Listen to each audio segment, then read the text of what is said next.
All right, so as I was saying, we're back after our snow day here and trying to assess what we need to talk about today and where we will be at for Thursday's test.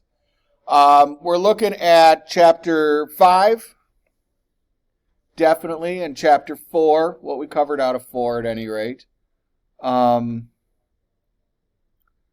And then today, whatever we end up covering today, water and the hydrologic cycle. I may just limit it to that. There's a lot of stuff out of 5. Remember, we broke 5 into 3 different PowerPoints and maybe 4 or 5 lectures. So there's a good bit of content there. So don't be, when you hear, don't get too excited, I guess, when you hear it's only like on 2 chapters, because there's a reason it's only on 2 chapters. There's a lot of content in there. And also, there was a little bit of carryover from Chapter 3, I think. I'll have to go back and look exactly what was covered on the last test.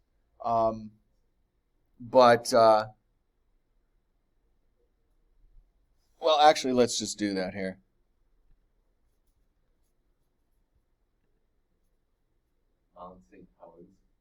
Yes, sir.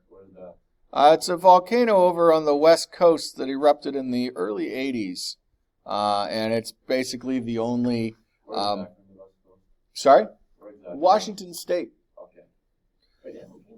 The entire west coast is full of volcanoes. They're just not horribly active. That's why we're still talking about no. Yeah, and that's why we still talk about that one. Yeah, they're not horribly active. 40 years later. So. Yeah, they're not horribly active. Therefore, they're not active. All right. They're just there, Yep. And we climb them just like they're big mountains. Mount Rainier is another one. So. Trying to see where test 1 actually fell. Usually I have a little spacer in the notes. When was this? There it is. February 13th. Okay, Valentine's Day test. Yeah, sorry about that.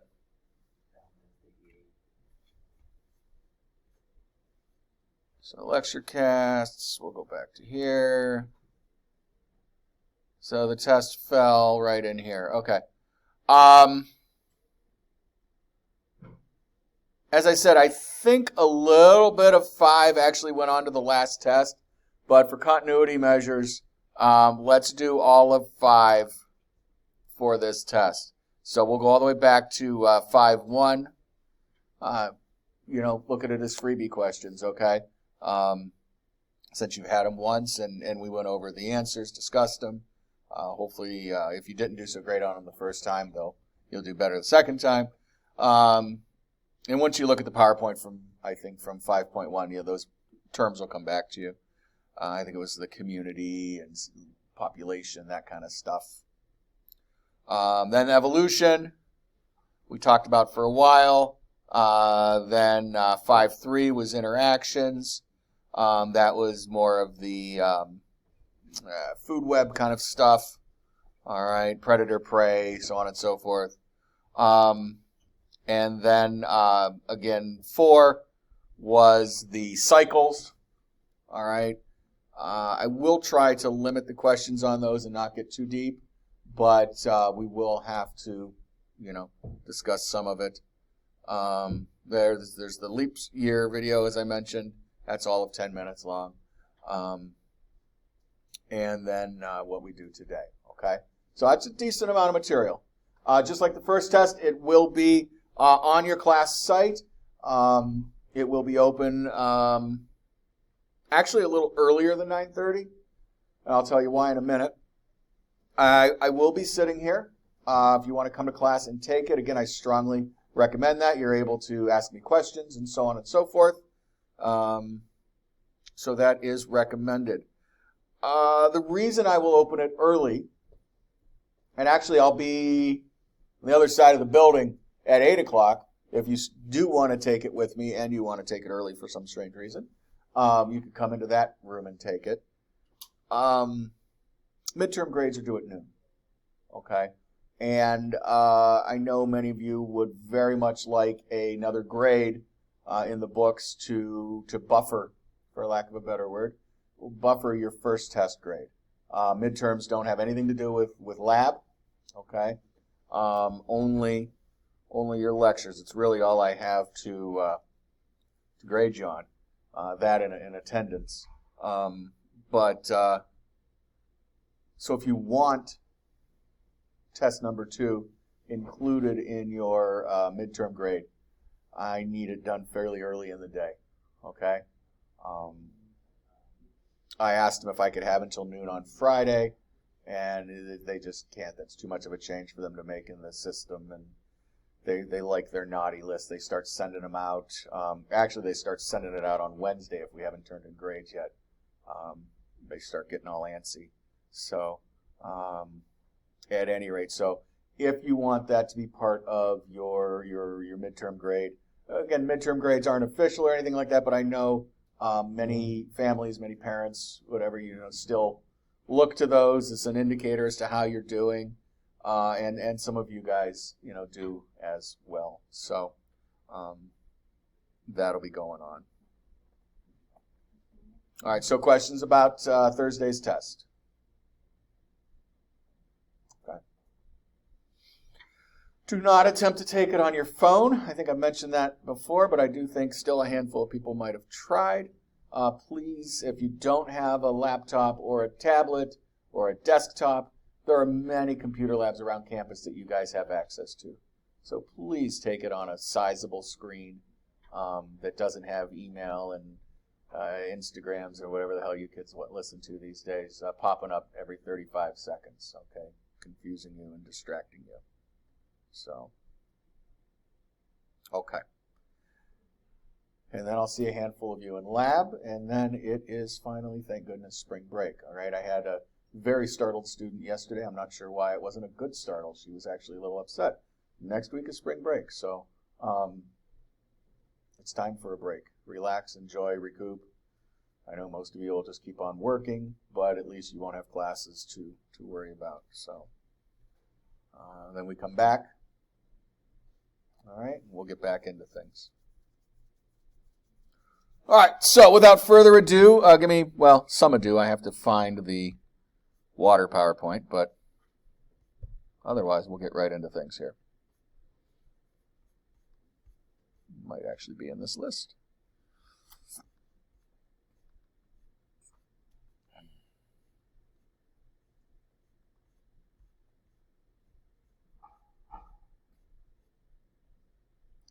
Spring of 21. I don't have a newer one than that.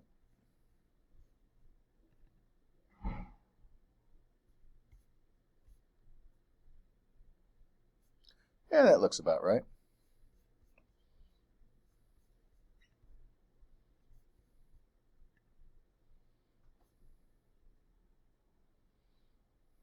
All right, so a hydrologic cycle. Wow, that is huge.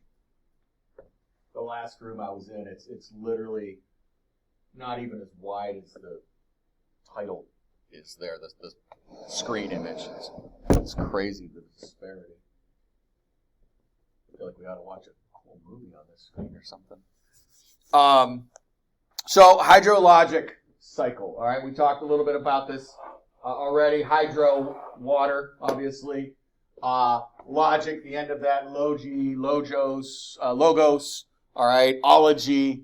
It's all related. So you got a psychology, a biology, a sociology. That ology, okay, is this the study of. All right, so this is the study of water, and again, what you guys grew up calling the water cycle. Water is all over the place, and water is pretty dang special. Water's a compound. All right, we mentioned this back in one of our first lectures. We talked about it, and we talked about how special it is. It is one of a very few select compounds that can exist in all three states of matter under normal conditions. All right. What are those three states of matter? Well, we've got water vapor, right? We've got liquid water, and we've got solid water, which we call ice, of course. They used to call, I don't hear it too often, although I'm not in the grade schools that much. We used to call this the Mickey Mouse molecule, right? Especially the way the teachers would draw it. The two hydrogens would be the ears, and the oxygen would be the big old mouse head, I guess. This one isn't quite as ears and face shaped, but I suppose you could kind of see that. The other neat thing about water is that it is polarized. And that's what they're showing you here with the green and the blue, the positive and the negative. And what that means is it has a sort of an electrical charge to it, a magnetic charge, electromagnetic. They blend those together sometimes, kind of like a battery. And because of that, water really likes to stick together, okay, molecule to molecule to molecule. It's a pretty neat property to have. I don't want to get into the chemistry of it too much. I can't explain the chemistry of it too much. But it is a very unique, well, really great thing for water to have, a great feature.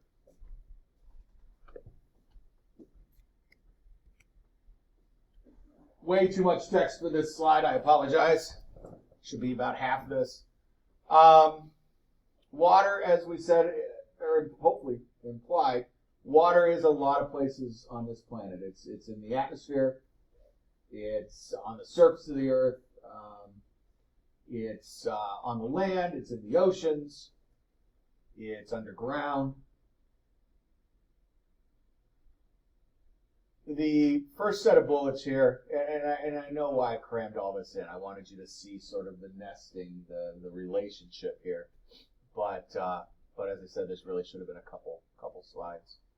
On the land, which covers about 30% of the Earth's surface, we refer to as terrestrial, thrown another vocabulary word there in yet.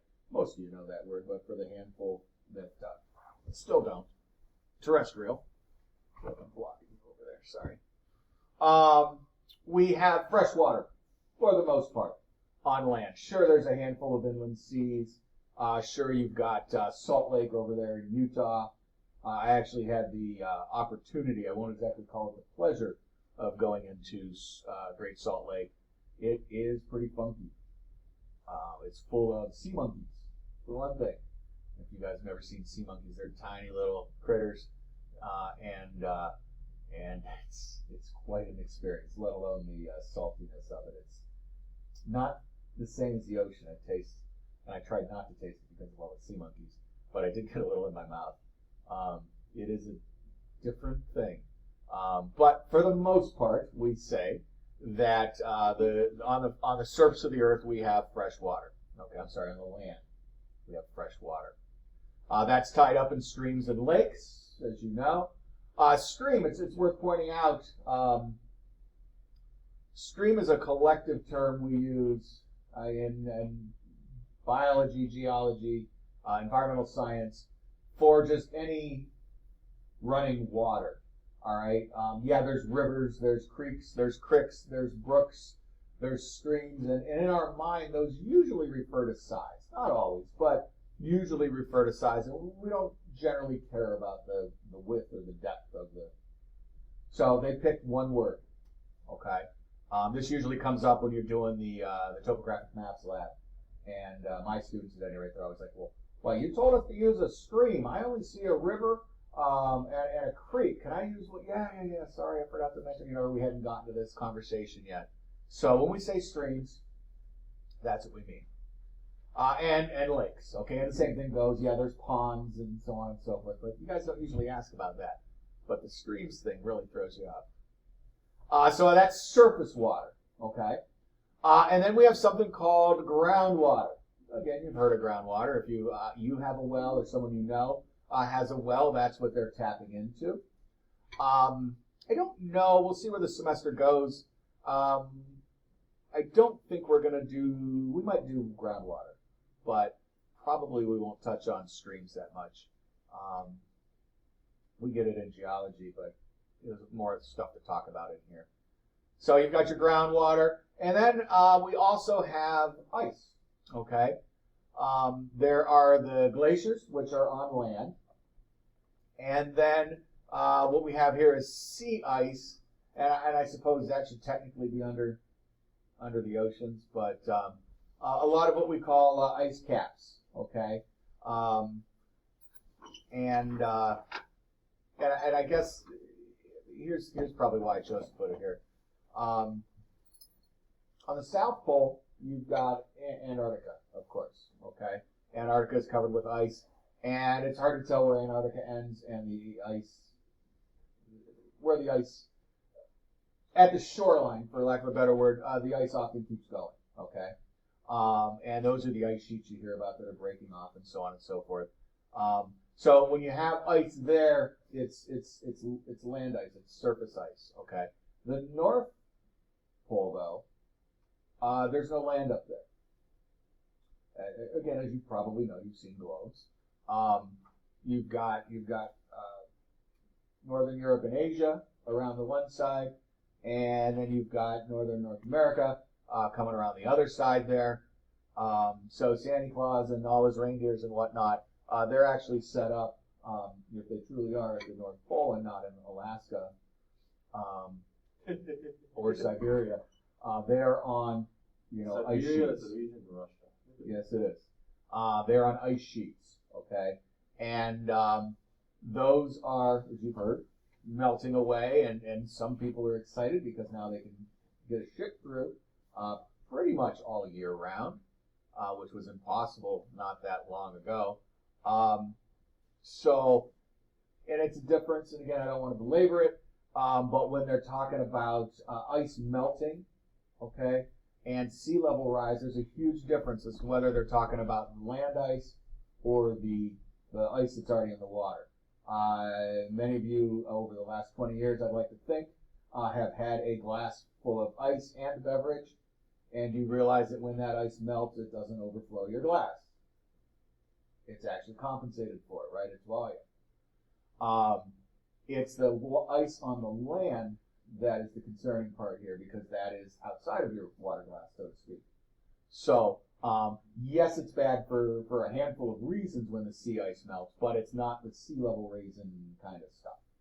All right? Because, again, it's already more or less accounted for. And also, technically, the solid form of ice, as you guys learn, when you try to freeze a can of something usually, solid form of ice takes up more room than the liquid form of ice. So it kind of offsets, because it's sitting above land, all right? It kind of compensates for the shrinking of volume there. Anywho, so ice, all right? So liquid water and ice, we have, I don't have a slide for, hopefully the next one talks about the atmosphere. I won't mention the atmosphere yet. So that is the terrestrial water. All right, then we have the oceans, which cover the other 70%, sorry, 75%, yeah, of the surface of the earth. All right, and we call that the aquatic environment. That is a marine environment. That is salt water. All right, and not basically the opposite of fresh water. You can desalinate salt water. It can be used, but short of evaporation, which is a very long process when left to do naturally, it is a very energy-intensive process. In other words, it's very expensive, and they don't like to do it. There are desalination plants around, and large scale and small scale, and again, they mostly revolve around the evaporation of water, but it can be done a number of ways. But the energy usage is outrageous. So when they talk about how we have limited water, okay, and I actually glazed over that a minute ago. That fresh water it's on the surface of the earth is 3% of what's out there. There's a hell of a lot of water, okay, but very little of it is fresh, directly usable water.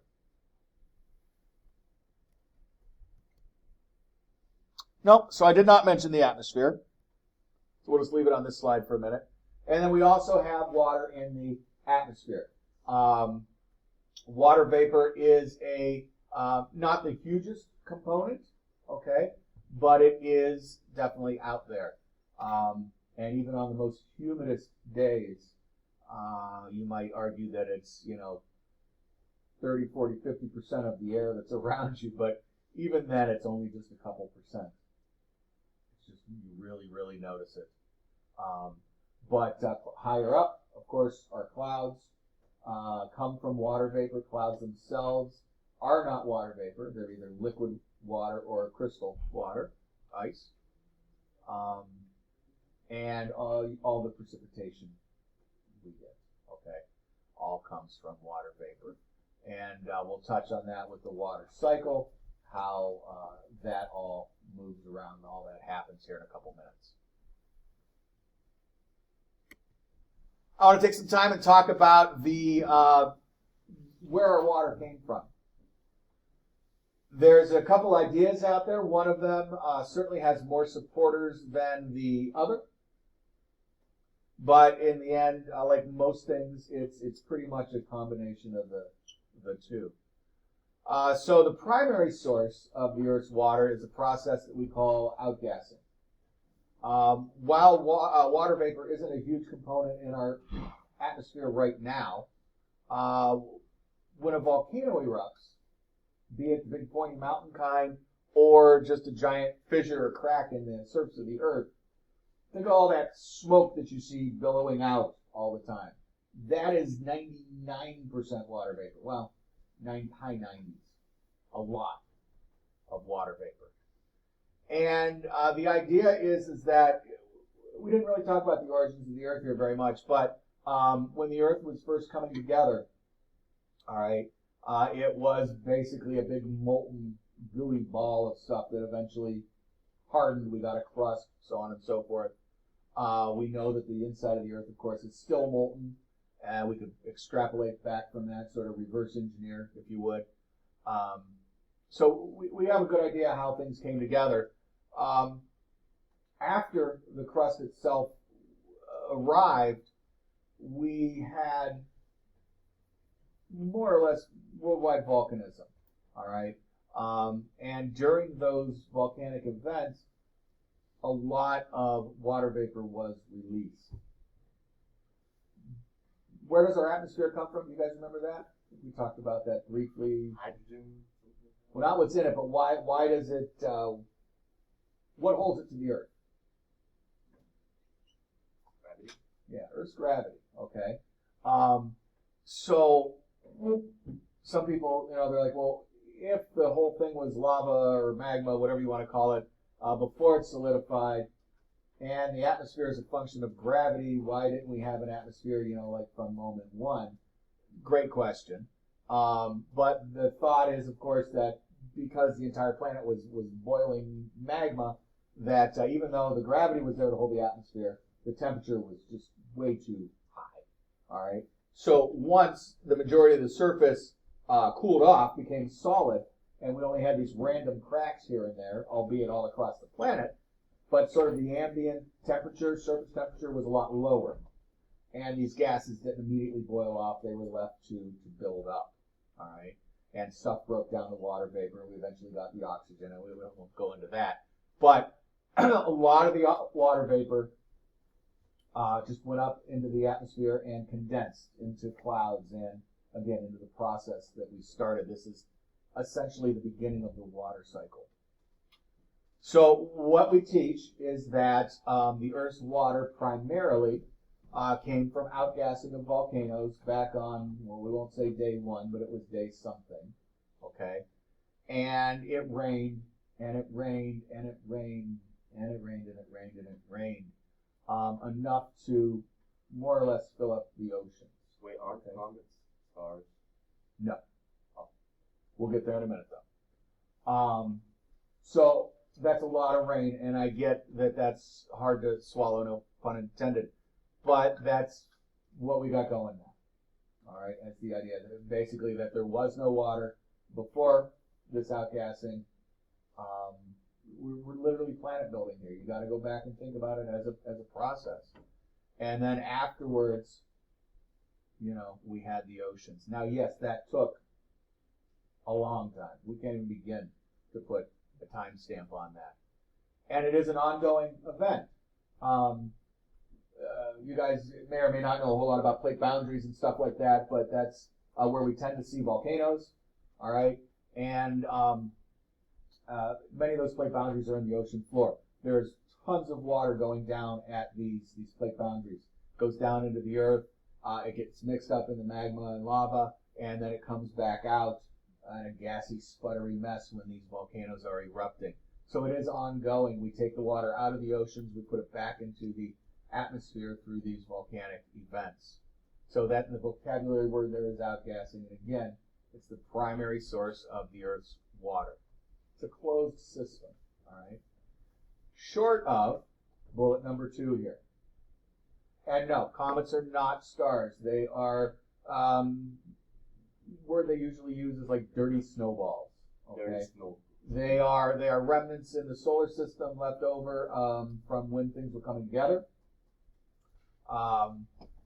Usually, they are sort of renegade things here and there crossing through. They do feel, though, something called the Oort cloud. You don't necessarily need to know that, but in the outer realm of the solar system, sort of enveloping us, is this cotton ball sort of thing that is chock full of comets. And they think that that's probably where the random renegade ones that zoom through sideways are coming from. They get knocked out of orbit, and they do that. So I've got one-time event on here. We better knock on wood and thank whatever deity you thank, because when they do smash into us, it's not great. There's little doodads coming down all the time, sure, but there was a time period, and it's actually called aptly so, the period of heavy bombardment, going back to the beginnings here, when impacts were a lot more common than they are nowadays. Just look at the moon, for example. Okay, Google a picture of Mercury. You can see it doesn't have an atmosphere. You can see it very easily. You see all those craters. Okay, Mercury is the first planet, right? Yes, sir. And Venus, and then we're the third. Yeah. Yep, third rock from the sun. You look at the Venus, or the Mercury's too far away to kind of compare us to, but the moon is right here, and it's way smaller than us. So you look at all those craters on the moon, and you have to assume that we got hit just as many times, if not more. Okay, it's just weathering and erosion have erased them, sedimentation has covered them over. And yes, all of those weren't comets. There's the other things out there called the meteorites. Those are the hard, rocky things, sometimes metal. Those bashed into us as well, but it was never a good day when that happened. All right, most of you know they blame the end of the dinosaurs on a meteorite impact. Yeah. Okay. And then we came after the dinosaurs, right? Yes. Good bit. Good bit. Mammals were around, but not us. Mostly tiny little insectivore kind of things. Picture mice sort of things. Little fuzz balls. I think those guys were here before. Yeah.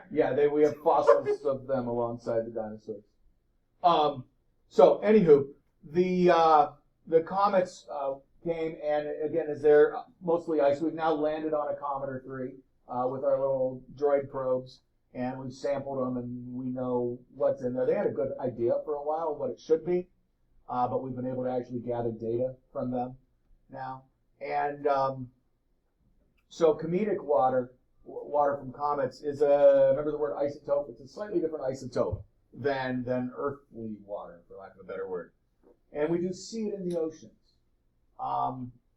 There are some people who really want to push all our water came from comets, but we just don't see the ratio there of comet water to Earth water. Now, if somebody could come along and show that it breaks down, it decays, and I don't even know, what the isotopes are on this one. I apologize. But if we could show that comedic water decays to what we call Earth water, then yeah, they've got a great argument.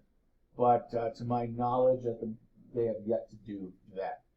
So comets have certainly contributed water, and on the test we talk about them as a secondary contributor.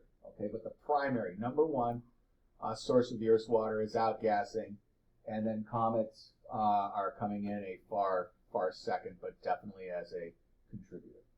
Okay. How is it coming in the water? Well, when it hits, it melts or vaporizes.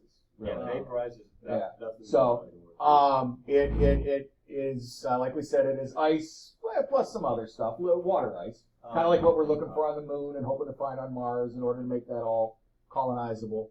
So it's out there in space. But yeah, when it hits, it stays. Again, gravity keeps it, even though it blows way up high into the atmosphere, it does stay in our atmosphere and eventually settles back down. Okay. Great question. Great question. Any others while we're paused? Okay.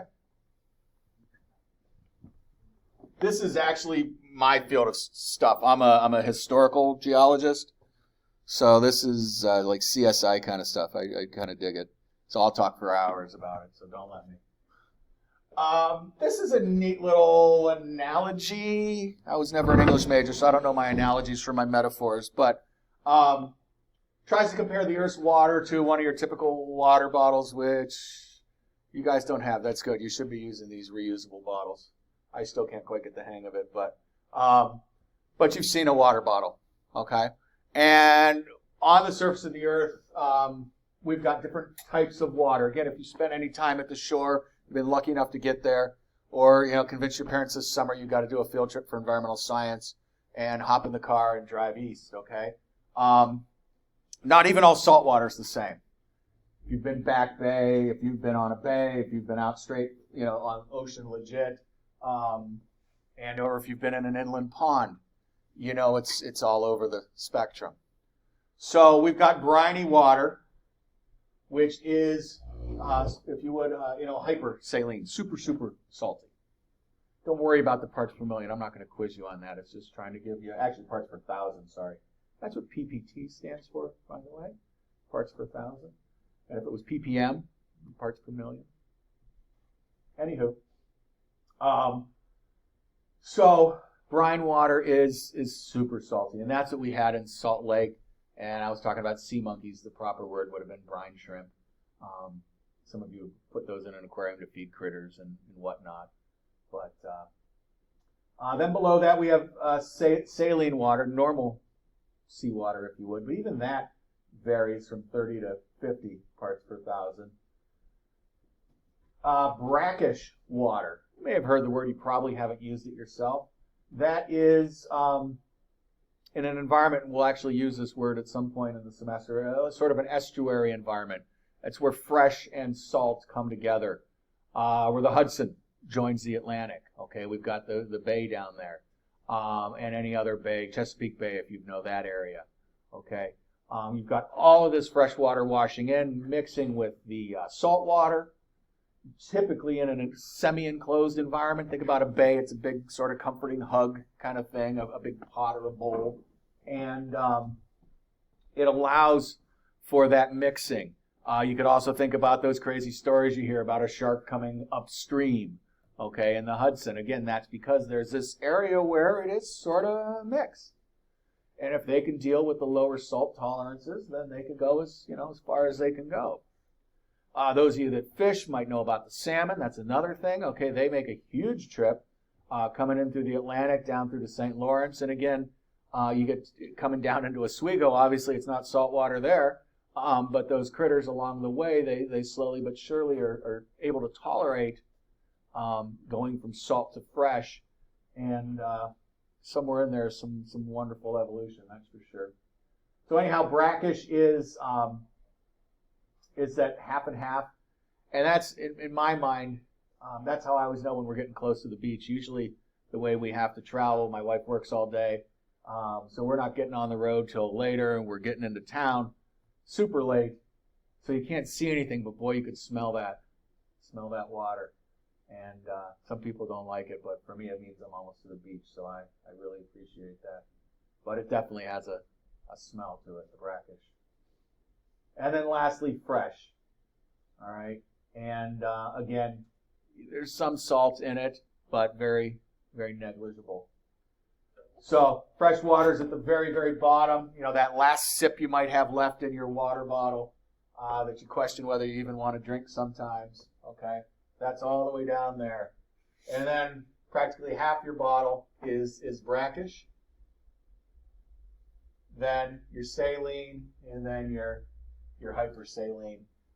You know, you don't necessarily want to count the lid like they do, but that's those first couple of sips. The brine isn't that much, and they focus more on the salt concentrations here.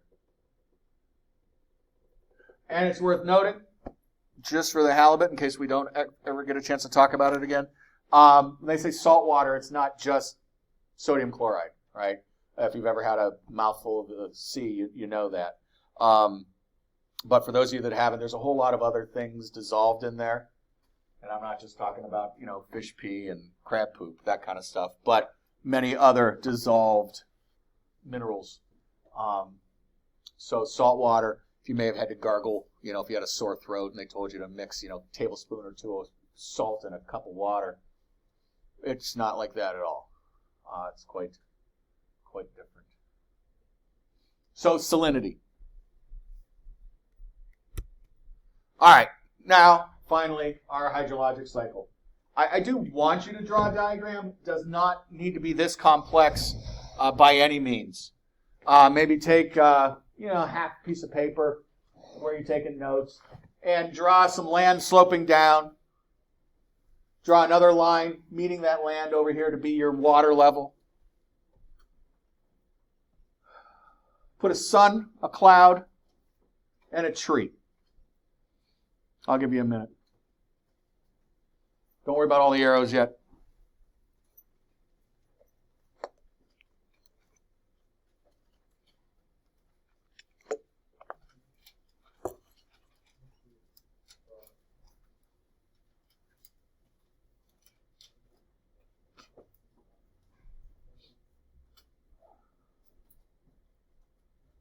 So it is a cycle, a circle. There is no beginning, there is no end, but there is a logical place to start, right? We told you a little while ago that nearly 3/4 of the surface of the earth is covered in water. So we'll start at the oceans there. All right. Now, what you're going to find out really soon is that this is essentially a conversation in phase changes. Kind of takes the fun out of it. But you're going to hear a whole lot of words that end in ation. A-T-I-O-N, okay? We will take a moment and summarize when we're done so you get all of your ations straight. But the first one we're going to talk about is evaporation. Somebody want to remind us what evaporation is? What's changing to what? Liquid to a gas, all right? So evaporation. So what happens is we're using the sun's energy at this point, and it is heating up those water molecules, and it is causing them to change from a liquid state to a gaseous state. So evaporation is the first step in our water cycle here. And what happens at that point then is that the water vapor rises in the atmosphere. Now, it's moving up closer to the sun, and I get that you would think that that ought to make it hotter. But it doesn't. The sunlight doesn't work that way. Sunlight works a lot more like a radiator, all right, in that it likes to warm things up and then let that heat radiate out of them. So as the sun passes through the atmosphere, it doesn't really warm up the molecules at all. So what you know already to be true is that the higher you go, the colder it is. Well, that works the same for water vapor too. So what happens is that water vapor evaporates, it works its way up into the atmosphere, and it actually then cools off. And as it cools off, it undergoes the process of condensation. Someone different remind us what condensation is. What changing to what?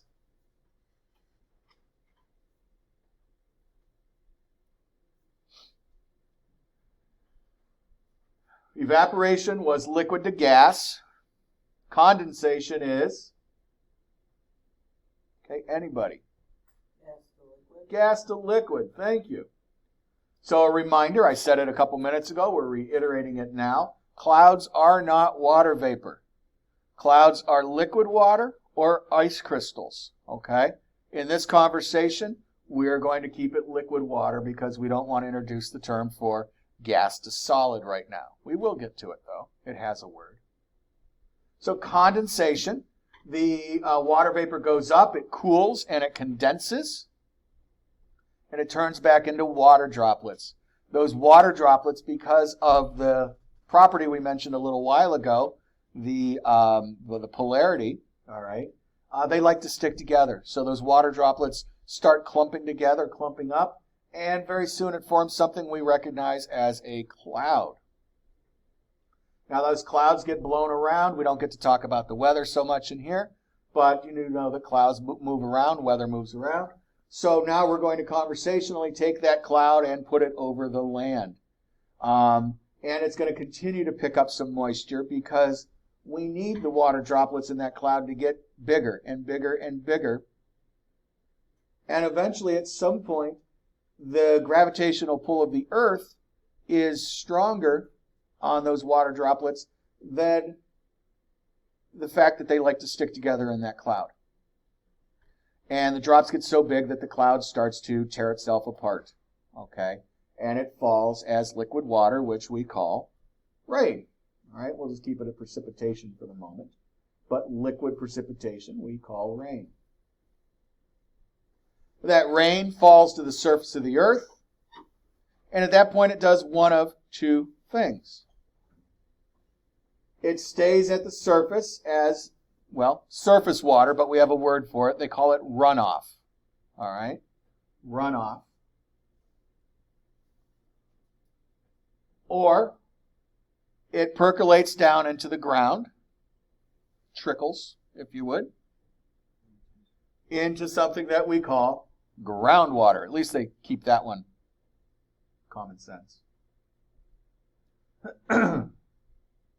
So again, this runoff is what we talked about a couple minutes ago, is your surface water. It's your streams, your lakes, your ponds. That's what runoff is.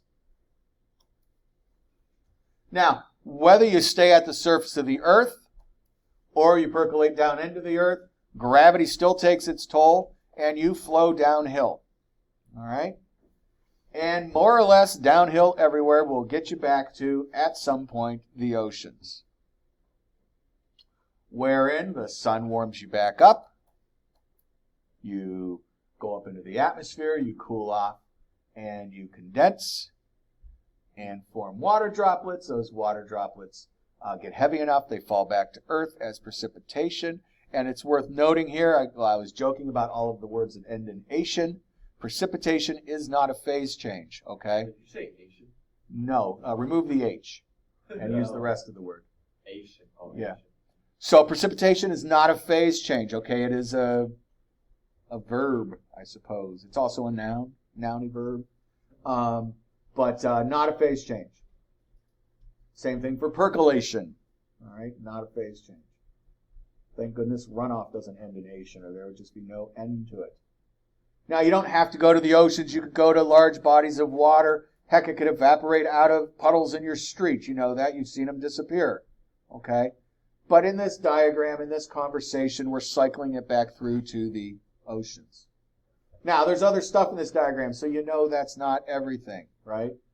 We drew a tree here for a reason. Trees are an important part of the water cycle. Trees can store water. They drink water. You know that. We got one here called transpiration. That is a process, again. It's a kind of evaporation that happens, all right? And then sometimes you'll see it called evapotranspiration. I'm not sure what your textbook, they might throw the evapo in front of it, but most people at this point have sort of decided that it's redundant, because transpiration is evaporation through leaves. We talked about the photosynthesis already, right? And how, CO2 goes in and oxygen comes out through the little, I always call them spiracles, but they're not spiracles, the little teeny tiny holes that open up on leaves for that to happen. Well, as it turns out, while those gases are coming in and out, a lot of water vapor is actually lost as well. So that's what transpiration is. It's evaporation through the tree leaves while photosynthesis is going on. And that is an important role in the water cycle. What else? Well, this diagram doesn't have all the ice that we talked about, right? Ice is definitely a big part of the water cycle. We've got a very complicated word for the phase change from solid water to liquid water. What do we call that one? Ice does what?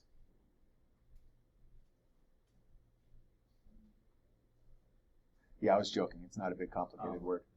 What is it? No, to go the other way. Melting. Yeah. Yeah. For once, it doesn't end, again, in Asian. But melting is a phase change, okay? So that's how we go from solid to liquid. Liquid to solid, you guys already mentioned, somebody mentioned over here, was freezing. There's two we haven't talked about yet. We got solid to gas. Believe it or not, ice can go directly to water vapor.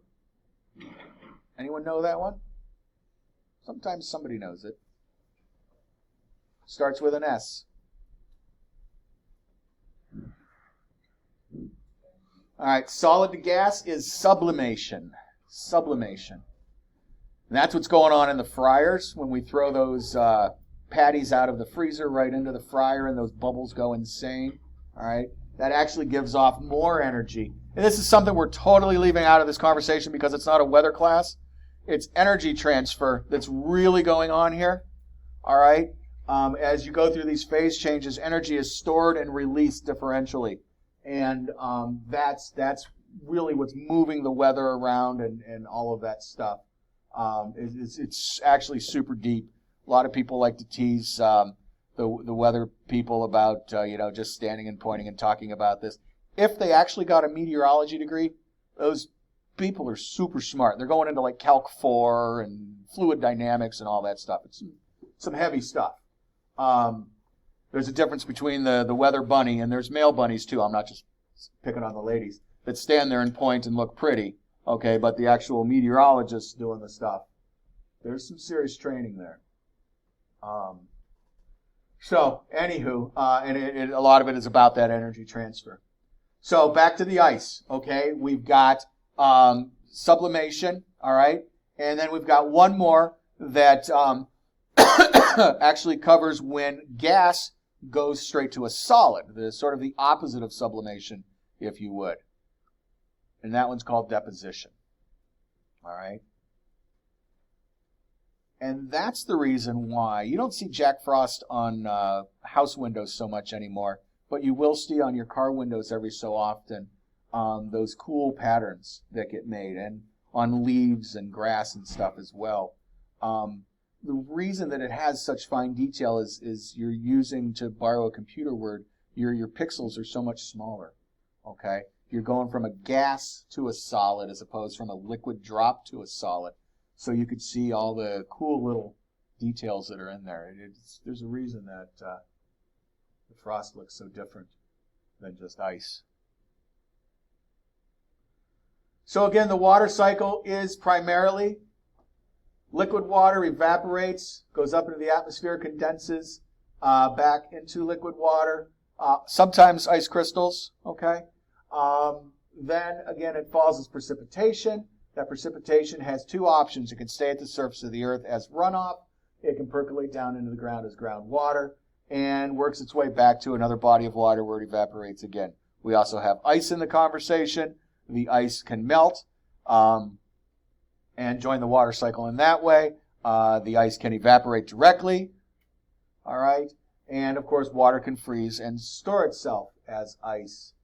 And lastly, we mentioned the transpiration, which is a special kind of evaporation that happens through green leafy matter. And I have a summary slide, not next apparently. So we do talk about the three states of matter. Obviously, we just did. Solid, liquid, and gas, if you weren't sure. You see it there. And when they change from one to another, we call that a phase change. Okay? So 3 phases of matter. There's plasma in there. I don't know where they are on plasma right now. Last time I looked, they were considering it a hybrid. Not really its own state, but every so often I hear that it is a state. So I think that's something they're still working on. So for right now, we'll acknowledge the 3 most common ones. And as you move from one to another, actually a chemistry teacher just walked by about a minute ago. If we were on this slide then, I would have asked her opinion. But as we move through those, we call that a phase change. So here's your phase changes again. Let's review just to make sure, because these can be nice, easy points on Thursday's test if you take a minute to make sure you remember them, okay? So solid to liquid, we call melting. Beautiful. Liquid to solid, again, a simple one. Freezing. Liquid to gas. Evaporation. Good. Gas to liquid. Condensation. Solid to gas. That was the hard one we had at the end. Sublimation. That's S-U-B-L-I-M for those of you actually writing this down. And then gas to solid. Depo. Yeah, deposition. All right. And then there's DEP. Deposition. Just like deposit at the bank or something. And when I do this in geology, they get confused because we use deposition for putting down sediment as well. So they were using the same word differently. It's always annoying. And then evapotranspiration. I have it spelled out here with the evapo in place.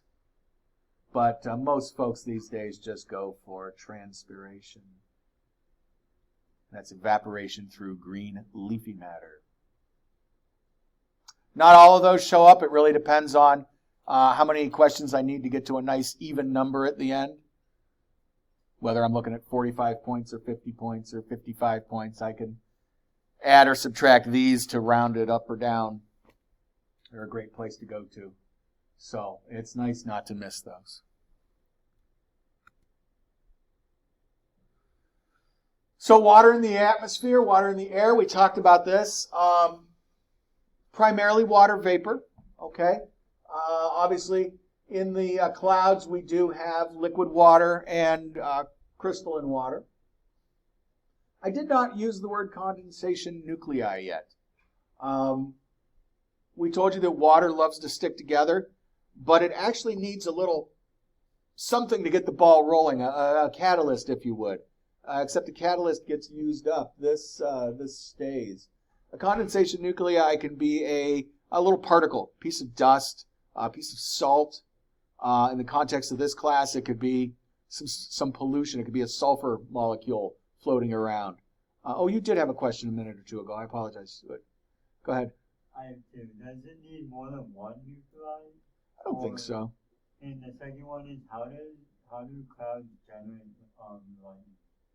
That's a great question that I cannot answer in 5 minutes, Okay. let alone 30 seconds. Weather is an amazing thing. If you need another science class, take Earth Science when you're done, and you'll learn a little bit about it. And it's online, so you don't actually even have to come to class. But again, a lot of it has to do with that stored energy we talked about. But even more so, in a cloud, you've got convection currents, which is like warm air rises, cold air sinks kind of thing. And that builds up extra energy, kind of like a dynamo machine. It's pretty complicated. And like I said, we don't really even get into it in Earth Science because it's not even a full-on meteorology class there. But there's charges involved, and yeah, it's neat stuff for sure. And not every cloud goes, that far, so you have to have special circumstances They call them thunderheads. They have to get a lot of vertical development in them. They look like anvils shaped sometimes. So there's a lot of factors, because with that comes a temperature differential that helps fuel that. So condensation nuclei, I've never pondered, strangely, whether it was one or multiple. I suppose it could be multiple particles in the center. But, conversationally, we're just going to have, one piece of dust floating around. And this is what leads us to things like acid rain and stuff like that. Okay, we have that as a base for it. And the water then can condense to that, and then it can start that sort of snowballing effect. But we need condensation nuclei to get the process going, and there's no shortage of particulate matter floating around out there. Again, clouds comes into their own conversation. You could have a whole lecture on all the cloud types out there. And again, in earth science, we do. And that precipitation, you've got rain, sleet, snow, hail, all that stuff. But all of that is part of the water cycle, okay? So while we mentioned it in passing a couple minutes ago about water condensing into water drops and then falling as precipitation, if I really wanted to, and if this were the context of this class, I could have went off into, 12 more slides there, but we don't want to do that. Yeah. I mean, this is probably gonna. Is there a way to make an artificial cloud? Yeah, they try. What's artificial cloud? Well, like making a cloud. By man-made cloud, yeah. They try. The problem is you've got to have enough moisture in the air in the first place. But they call it cloud seeding, I think. And it's silver nitrate, something silver. And the planes will go through and drop this dust, and they're basically condensation nuclei. But that's really like extra water-loving, hydrophilic instead of hydrophobic. There's phobic is not liking, philic is loving. So they drop these extra hydrophilic particles in the air, and it's silver something. I can't remember. But it doesn't, you got to have the water vapor. So they're just trying to, I don't want to say they're witch doctors and just taking people's money, but cloud seeding's kind of shady business, no pun intended. All right, so yeah, there's a lot more. Again, that part of the water cycle could be expanded, but nobody wants to do a matching diagram, with 23 things in it. So we do keep it fairly simple. Water on the ground. All right, we talked about runoff. Just reminding you that runoff is surface water, which are streams and lakes. And we told you that, again, it's not just a stream. It could be a river, a creek, a brook. All those lovely little colloquial terms we have for running water. Percolating into the ground. Okay. I used the word trickling earlier, but infiltration, I suppose, is a much more scientifical sounding word. That gives us groundwater, which, again, in most of my other classes, gets its own conversation. I'll have to refresh myself with our schedule here. Part of me wants to say we do talk about groundwater. And aquifers are what we call those reservoirs of water in the ground that we tap. And even cities and towns are pulling out of there. It's not just somebody on their farm tapping into, or in a rural environment tapping into an aquifer. Sometimes townships depend on that for their water sources. And then also the glaciers and or the ice sheets that we've talked about intermittently throughout this conversation as well. So that pretty much covers the water and where it is. As I mentioned when we first started this conversation, this is a closed cycle. It is a closed system. Short of the little bit of comet dust that still sprinkles over us on a daily-ish basis, we got all the water we're going to have and all the water that we ever have had. And we just cycle it back through and through and through.